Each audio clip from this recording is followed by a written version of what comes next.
लोकतन्त्र र संसदमाथिको प्रहार हो। त्यो कुरा सही हुँदैन, त्यसको विरुद्धको आवाज उठ्छ। हामी खबरदारी गर्छौँ र उहाँहरूलाई हामी ध्यान आकर्षण प्रधानमन्त्रीज्यूलाई त के भन्न चाहन्छु भन्दा सबै मन्त्रालय खारेज गरेर आफूसँगै राख्नुहोस् क्या। उहाँले रक्षा मन्त्रालय राख्नु भएको छ होइन, नवप्रवर्तक तथा अनुसन्धान मन्त्रालय राख्नु भएको छ, गृह मन्त्रालय राख्नु भएको छ, अरू के मन्त्रालय उहाँ राख्न खोज्दै हुनुहुन्छ। तपाईँ अरू सबै मन्त्रालय खारेज गर्नुहोस्, प्रधानमन्त्री सबै आफैसँग राख्नुहोस् न। तपाईँ पुरै देशै तपाईँ आफैसँग राख्नुहोस्। होइन 18वटा मन्त्रालय भन्दा सबैभन्दा बढी संवेदनशील शान्ति सुरक्षासँग सामाजिक सुरक्षासँग जोडिएको मन्त्रालय गृह मन्त्रालय हो। त्यो मन्त्रालयमा 1 घन्टादेखि 1 मिनट पनि मन्त्रीबिन राख्न मिल्दैन क्या। त्यो मन्त्रालय भालेन्द्र शाह कतै त्यो गृह मन्त्रालय आफ्नो अन्डरमा राखेर कतै अर्को तानाशाह, अर्को निरङ्कुश, सेना पनि आफ्नै कब्जामा, पुलिस पनि आफ्नै कब्जामा, अनुसन्धान विभाग पनि आफ्नै कब्जामा, हरेक कुरा आफ्नै ठाउँमा राखेर चाहिँ कतै उहाँले चाहिँ अर्को तानाशाह बन्न, अर्को ज्ञानेन्द्र शाह बन्न, अर्को कुनै राजा रजौटा बन्न उहाँ खोजिरहनु भएको त होइन। कतै ओसामा बिन लादेन बन्न खोज्नु भएको त होइन, तपाईँ कतै हिटलर बन्न खोज्नु भएको त होइन। तर नेपाली जनताले त्यो स्वीकार्दैनन्। नेपाली जनताले विगतमा कस्ता शासकहरू, कस्ता शैली र प्रवृत्तिहरू चिरेर लडेर जितेर ल्याएको गणतन्त्र हो क्या। कुनै त्यति बेला बालेन्द्र शाहहरू ठमेलको एउटा नाइट क्लबमा चाहिँ ऱ्याप हानिरहेका थिए कि आँपको घडा भरिएर उनीहरू हेलिकप्टरमा भाग्नु पर्यो। कुन दिन भरिन्छ नि त्यो दिन तपाईँहरू साइकल पनि नपाउने स्थिति आउन सक्छ। त्यही भएर सचेत रहनुहोस्, नागरिकको आवाज राम्रोसँग सुन्नुहोस् र सत्य तथ्य के हो विधिमा टेकेर विधिको शासन चाहिँ निर्माण गर्नुहोस्। नेपालमा तपाईँहरूको व्यक्तिगत शासन चाहिँ चाहिए होइन। तपाईँहरूले बनाएको सरकार हो राष्ट्रको भन्नु राष्ट्रपाको सरकार हो नि त, हामीले बनाएको। मैले भोट नै हालेँ किनभने आशा नै देखिनँ मैले यिनीहरूमा। आन्दोलनको माग पुरा नगरी चुनावमा गयो भन्ने भन्दा पनि चुनाव पछि पनि आन्दोलनको माग पुरा गर्ने विषयमा छलफल त हुनु पर्यो नि। त्यसमा काम गर्नु पर्यो भनेर जसरी जेनजी समूहबाट गएका धेरै छैन, 2-4 जना साथीहरू हुनुहुन्छ, उहाँहरू चाहिँ आज पनि हामीसँग उभिरहनु भएको चाहिँ छ। अब नाटामा कुन मोहनतामा उहाँ कुन पीडामा हुनुहुन्छ हामी बुझ्न सकिरहेका छैनौँ। तर त्यो संसदमाथिको अपमान, त्यो संसदमाथिको व्यवस्था, प्रश्नमाथिको खेलबाड, त्यो चाहिँ लोकतन्त्र र संसदमाथिको प्रहार हो। त्यो कुरा सही हुँदैन, त्यसको विरुद्धको आवाज उठ्छ। हामी खबरदारी गर्छौँ र उहाँहरूलाई हामी ध्यान आकर्षण जवाब जनतालाई चाहिन्छ। अब जस्तो हामी अन्तिम प्रश्न, अब अहिले केमा कुरा उठिरहेको छ भने बालेन्द्र शाहले गृह मन्त्रालय सम्हालिराख्नु भएको छ। गृह मन्त्रालय खास गरी गृहमन्त्री किन नियुक्ति गरिएन, किन प्रधानमन्त्री नै सम्हाल्नु पर्ने, यसमा कुनै न कुनै उहाँसँग केही न केही मिलेमतलब छ कि भन्ने तमाम प्रश्नहरू उठिराखेका छन्। खास गरिकन प्रधानमन्त्रीको स्वामित्वमा गृह मन्त्रालय रहनु ठिक या तत्काल गृहमन्त्री नियुक्ति गर्नुपर्ने के छ यहाँ? होइन, सरकार प्रधानमन्त्रीज्यूलाई त के भन्न चाहन्छु भन्दा सबै मन्त्रालय खारेज गरेर आफूसँगै राख्नुहोस् क्या। उहाँले रक्षा मन्त्रालय राख्नु भएको छ होइन, नवप्रवर्तक तथा अनुसन्धान मन्त्रालय राख्नु भएको छ, गृह मन्त्रालय राख्नु भएको छ, अरू के मन्त्रालय उहाँ राख्न खोज्दै हुनुहुन्छ। तपाईँ अरू सबै मन्त्रालय खारेज गर्नुहोस्, प्रधानमन्त्री सबै आफैसँग राख्नुहोस् न। तपाईँ पुरै देशै तपाईँ आफैसँग राख्नुहोस्। होइन भने गृह मन्त्रालय जस्तो संवेदनशील क्या, यो सबैभन्दा 22वटा मन्त्रालय अथवा अहिले भनिएका 18वटा मन्त्रालय भन्दा सबैभन्दा बढी संवेदनशील शान्ति सुरक्षासँग सामाजिक सुरक्षासँग जोडिएको मन्त्रालय गृह मन्त्रालय हो। त्यो मन्त्रालयमा 1 घन्टादेखि 1 मिनट पनि मन्त्रीबिन राख्न मिल्दैन क्या। त्यो मन्त्रालय त्यति संवेदनशील मन्त्रालय हो।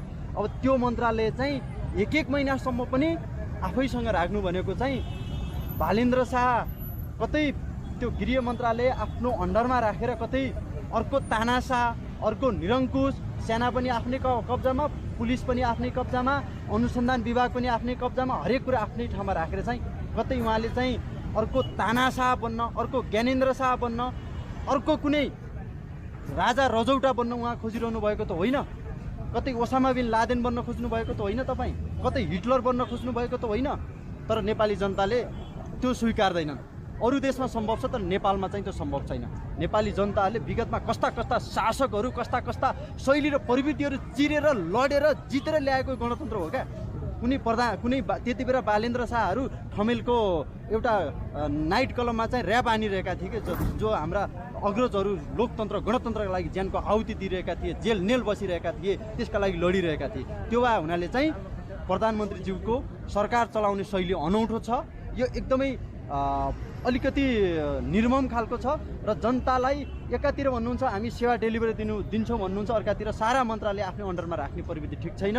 यो कुरा गलत हो भन्ने हाम्रो उजाइ छ। यसको लागि खबरदारी निरन्तर गरिरहन्छौँ। धन्यवाद। पापको घडा भरिएर उनीहरू हेलिकप्टरमा भाग्नु पर्यो है। तर तपाईँहरूले नि त्यो पापको श्रृङ्खला सुरु गरिसक्नु भएको छ। जुन दिन भरिन्छ नि त्यो दिन तपाईँहरू साइकल पनि नपाउने स्थिति आउन सक्छ। त्यही भएर सचेत रहनुहोस्, नागरिकको आवाज राम्रोसँग सुन्नुहोस् र सत्य तथ्य के हो विधिमा टेकेर विधिको शासन चाहिँ निर्माण गर्नुहोस्। नेपालमा तपाईँहरूको व्यक्तिगत शासन चाहिँ चाहियो होइन, हामीले भन्ने चाहिँ यो हो। अब जस्तो त्यो प्रतिवेदनमा जे भए पनि अहिले सार्वजनिक त भएको छैन, हुँदै गर्दाखेरि पक्कै पनि त्यहाँ 23 गते जसरी गोली हान्यो तपाईँहरूको साथीहरूमाथि, तिनीहरूलाई गोली हानेलाई कारबाही गर्नुपर्छ भन्ने त प्रतिवेदनमा लेखिया होला होइन? पक्कै पनि कार्यान्वयन गर्यो भने त ठिकै हुन्छ त नि। अब त्यसमा कस्तो रहन्छ भने बेनिफिट अफ डाउट भनेर भनिन्छ, शङ्काको दृष्टिले हेरिन्छ। किनभने त्यो सरकार त विशुद्ध रूपमा रासपाको सरकार हो होइन? तपाईँहरूले बनाएको सरकार हो रासपाको भन्नु? रासपाको सरकार हो नि त हामीले बनाएको। मैले भोट नै हालेन किनभने आशा नै देखेन मैले यिनीहरूमा, आशा नै देखेन। किनभने 23 गते 19 जना बालबालिका मरिरहेको छ, 24 गते घाट तलाउँदै गाडीबाट निस्किया होइन, अनि 25 गते 26 गते बालिन दाइ कहाँ आउनुहुन्छ भनेर फोन गरेर खोज्दाखेरि सम्पर्क बिम भयो होइन। अनि यिनीहरूले नै धनाटेका मान्छेहरूलाई समानुपातिकमा राखे होइन। तपाईँले त्यति बेला किन शङ्का गर्नुभयो के? होइन, उहाँले स्पष्ट रूपमा भन्नु पर्यो। सडकमा खोज्नु भएन तपाईँहरूले? सम्पर्कमा आएर भाइहरू म सक्दिनँ अहिले, म 6 वर्षको लागि 5 वर्षको लागि बन्न चाहन्छु, अहिले अरूलाई नै देऊ भनेर भनेको पनि हामीले माग्थेनौँ होला त? जिम्मेवारीबाट भाग्न मिल्छ? गोली हान्नेलाई चाहिँ कारबाही गरेर मात्रै भन्ने, 24 गते चाहिँ युद्ध जित्यो जसरी हात हल्लाउँदै जेलबाट भाग्ने होइन, दुवैलाई कारबाही हुनुपर्छ। त्यही भएर तटस्थ जस्ताको तस्तै सार्वजनिक हुनुपर्छ। सार्वजनिक गऱ्यो भनेपछि पक्कै पनि त्यहाँ पुराना मान्छेहरू पनि मुछिएका छन्, नयाँ मान्छेहरू पनि मुछिएका छन्, उनीहरू सार्वजनिक गर्दैनन्। विशुद्ध रूपमा हामीलाई क्लियर भइसकेको छ। किनभने शासन र सत्ता जोगाउनका लागि सबैले गर्ने यही हो।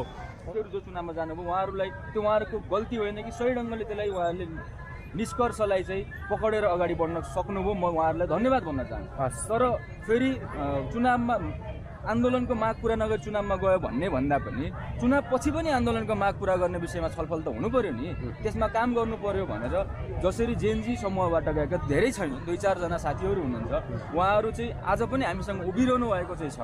अब हामीले त आह्वान के गरेको भने आजको यो कार्यक्रममा पनि सार्वजनिक ठाउँमा पनि एउटा निर्वाचित सांसदको हैसियतले उहाँहरू यो पारदर्शिताको सवालमा जेनजीको माग मुद्दा र आन्दोलनका मर्मको सवालमा चाहिँ यहाँ उपस्थित हुनुहोला भन्ने हामीले अपेक्षा पनि गरेका थियौँ।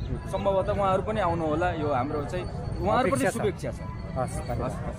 सडकमा लगेर छोडेको कारणले गर्दाखेरि जति पनि जनावर प्रेमीहरू आज सडकमा रुन पर्ने बाध्य भएको कारणले गर्दाखेरि सधैँभरि यो सम्भव छैन, सधैँभरि यो हामीलाई गाह्रो छ, सधैँभरि खाना खुवाउनु औषधि उपचार गर्नको लागि हामीलाई एकदमै गाह्रो भएको कारणले गर्दाखेरि यो राज्यले यसको नियन्त्रण गर्न पर्यो भनेर आज हामी यस माइती घर मण्डलमा आज आन्दोलन गर्न बाध्य भइरहेको छ। राज्यले चाहिँ के गरिदियो हुन्थ्यो, कसो गर्दाखेरि चाहिँ राम्रो हुन्छ भन्ने तपाईँहरूको के छ, त्यसको प्लानिङ केही छ त तपाईँहरू? यो हामी व्यक्तिले हामी संस्थाले यो गर्न नसकेको कारणले राज्यले चाहिँ यसको व्यवस्थापन गर्नु पर्यो भन्ने हामी यो अभियानमा छौँ। जस्तै राज्यले के गर्नु पर्यो भने जति पनि कुकुरहरू बेचिँदैछ त्यो ब्रिड फार्महरूको चाहिँ समिति बनाएर, गाई फार्महरूको एउटा समिति बनाएर, एउटै समिति बनाएर त्यो समितिले चाहिँ त्यसको चाहिँ छानबिन गरोस्। जस्तै स्थानीय तहबाट गर्न सकिन्छ कि अथवा केन्द्र सरकारबाट गर्न सकिन्छ कि अथवा प्रदेश सरकारबाट गर्न सकिन्छ, एउटा विशिष्ट कानुन बनाएर एउटा समिति बनाएर त्यसको छेडिक होइन, यसलाई दीर्घकालीन हिसाबले चाहिँ काम गर्ने हिसाबले राज्यले गरिदियो भने हामी यो एकदमै सम्भव हुन्छ जस्तो लाग्छ। त्यो कारणले गर्दाखेरि यो आवाज उठाउनको लागि हामी माइती घरमा आएको छ। तपाईँहरूले यहाँ यसरी उठाइराख्दाखेरि भित्र सरकारले संसदमा पनि धेरै कुराहरू उठिरहेको छ, बाँदरकै कुराहरूलाई पनि लिएर भित्र सांसदहरू मतभेद देखिन्छ। कोही सांसदले बाँदर मार्नुपर्छ भन्नुहुन्छ, कोही सांसदले त्यसलाई मार्नुहुन्न, त्यसलाई हामीले चाहिँ विभिन्न प्रविधि लगाएर चाहिँ धपाउन सकिन्छ, त्यसको निराकरण गर्न सकिन्छ। अर्को सांसदले भन्नुहुन्छ मैले कुनै पनि प्रविधि यस्तो देखिनँ जसले चाहिँ बाँदरलाई रोकथाम गर्न सकियोस् भन्नुहुन्छ। तपाईँहरू फेरि अहिले यो सडकमा आउनु भएको छ, त्यसरी नै अब खुला छोडिएका जनावरहरूलाई चाहिँ तपाईँले सरकारले नीति नियम ल्याएर बाँधोस्, बन्धन बनोस् भन्नुहुन्छ, त्यस विषयलाई कसरी हेर्नु भएको छ तपाईँ? होइन, बाँधोस् बन्धन होइन कि त्यसलाई एउटा सीमित एरिया सेल्टर बनाएर हुन्छ कि एउटा खाली जग्गाहरूमा चाहिँ स्थानीय तहले त सक्छ नि, त्यसको लागेर गर्नुपर्छ भन्ने हामी अभियानमा। र अझ हजुरले बाँदरको भन्नुभयो मतभेद आयो भने डेफिनेटली आउँछ। उहाँले जो सांसद भएर बाँदरको विषयमा उहाँले चाहिँ त्यसलाई सुकुटी बनाएर बेच्न मिल्छ, त्यसलाई मार्न मिल्छ भने जुन अभिव्यक्ति दिनुभएको छ नि उहाँ कसरी सांसद हुनुभयो भन्न चाहन्छु। उसको चाहिँ बाँच्ने अधिकार छैन, बाँदरको जिउने अधिकार छैन, अन्य जनावरको जिउने अधिकार छैन। यो प्रणाली भएन भने हामी पनि मर्छौँ क्या। त्यो बुझेको छैन नि कुराहरू हो। आज उहाँको किसान हो, ठिक छ, किसानले गरेको कामहरू नि ल किसानलाई दुःख दियो हामी मान्छौँ, तर त्यसको लागि त व्यवस्थापन पनि गर्न सकिन्छ नि। आज किसानले नि त तपाईँ गाईहरू छोडेको त्यसको चाहिँ किसानको लागि चाहिँ तपाईँहरूले कारवाही गर्ने कि नगर्ने? आज त्यही किसानले गोरु छोडेको त्यसको लागि कारवाही गर्ने कि नगर्ने? बाँदरले यस्तो गर्यो, जनावरले यस्तो गर्यो, गाईले यस्तो गर्यो, कुकुरले यस्तो गर्यो भनेर तपाईँहरू आवाज मात्रै उठाउनुहुन्छ भने त्यसको लागि पनि हामी व्यवस्थापन गरौँ भनेर राज्यहरू आज ल ठिक त कुकुरले टोक्यो हरेक कुरा भनेर आउनुहुन्छ, त्यसको लागि पनि त ल प्रोसेस व्यवस्थापन गरौँ भनेर आउनु पऱ्यो नि त माथि घर मण्डलमा।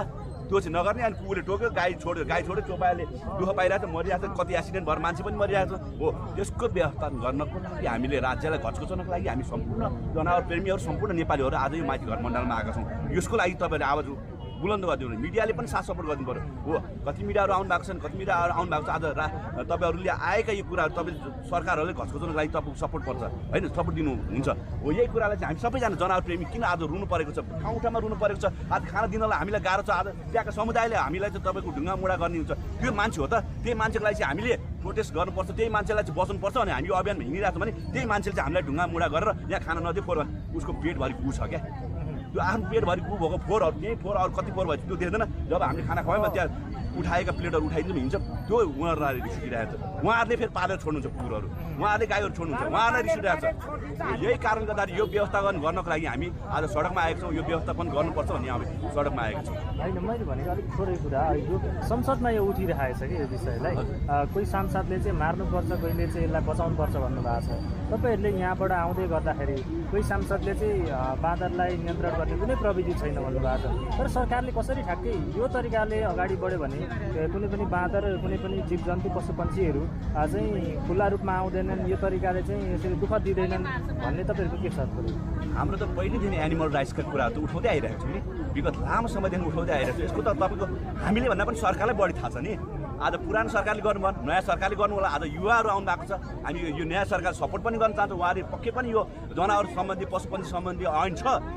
हजुरले हिस्ट्री हेर्नुहुन्छ नि, त्यो विगतका संविधानमा पनि छन् कानुनहरू, तर त्यसको पालना भएन, त्यसको व्यवस्थापन भएन। त्यो व्यवस्थापन अब नेपाल अब नयाँ सरकारले पाल्ने मात्रै भन्ने नै होइन, तर व्यवस्थापन गर्नुपर्छ। त्यो आज जनावरहरू व्यवस्थापन नभएको कारणले जनावर पनि मरेका छन्, मान्छे पनि मरेका छन्। त्यसको लागि चाहिँ हामीले आवाज उठाइरहेको हो नि। तपाईँ कानुन छ, तपाईँले अब बाँदरको कुरा आयो, बाँदरलाई कसरी व्यवस्थापन गर्ने, व्यवस्थापन गर्न सकिँदैन। हिजो तपाईँले एउटा मिडियामा दिनुभयो, बाँदरको लागि छुट्टै फलफुल रोप्नु भएको छ क्या उहाँले, उहाँको अरू खेतीबालीहरू नाश भएन क्या। हामी त्यो कुराहरूमा जान्छौँ। अहिलेको दीर्घकालीन हिसाबले सोच्ने भने अहिलेको समयलाई के गर्न सकिन्छ नि, कसरी व्यवस्थापन गर्न सकिन्छ। जस्तै फलफुलहरू लगाइदिने। अब हेर्नु पहिलाको विगतमा हेर्नु नासपाती हुन्थ्यो, हरेक अङ्गुरहरू हुन्थ्यो, त्यही खान्थ्यो, त्यही बस्थ्यो। अब त्यसको ग्रोथ चाहिँ धेरै भयो। अब त्यसको ग्रोथको लागि चाहिँ के गर्ने भन्दा बन्दाकरण पनि गर्न सकिन्छ। आज इन्डियामा त्यो बन्दाकरणहरू भइरहेको छ क्या। बन्दाकरण के भन्दाखेरि बच्चाहरू नपाउने, त्यसको कम गर्दै जाने, कम हुँदै गएपछि तपाईँको किसानीको पनि क्षति भएन, किसानीलाई नि हैरानी भएन, किसानीले लगाएर गाई बस्तु लगाएर सडकमा पनि छोड्नु पऱ्यो, आफू पनि केही नहेर्ने। अनि यसले बाँदरले यस्तो गर्यो उस्तो गर्यो भने संसदमा आवाज उठाउने, अनि किसानको लागि भोट ब्याङ्क बनाउने होइन नि। भोट ब्याङ्कमा त ठुलो कुरा होइन नि त, त्यसको व्यवस्थापन कसरी गर्ने भन्ने कुरा ठुलो होला नि त। आज उहाँ सांसद हुनुभयो, त्यही किसानीबाट भोट जितेर गर्नु, तर आज उहाँको छेडिको क्या।